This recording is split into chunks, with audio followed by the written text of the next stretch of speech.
decided to issue it early, I see, GSP. Automatically activated to warn of an impending hazard. Tests of the signal and receiver's performance are normally conducted between 11 a.m. and noon each Wednesday.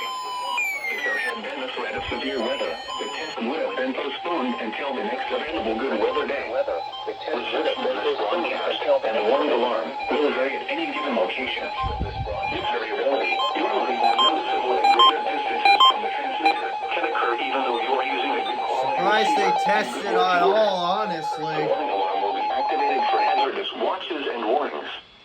For station WXL70, broadcasting near Charlotte on a frequency of 162.475 megahertz, the warning alarm will be activated for the following counties in North Carolina: Alexander, Anthem, Cabarrus, Catawba, Cleveland, Gaston, Argyle, Lincoln, Everybody else activated. Richmond, Rowan, Stanley, and I was expecting it to be at 11:30 and they decided to issue it at 11:10. This includes the NOAA weather radio, all hazards to an alert test.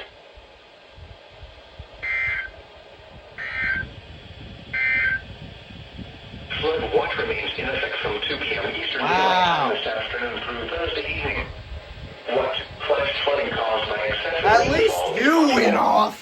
Where portions of Piedmont, North Carolina, and With a the city of statement South Carolina, light as well. including the following areas in the Piedmont of North Carolina. That's about it. In North Carolina, in upstate South Carolina, Chester.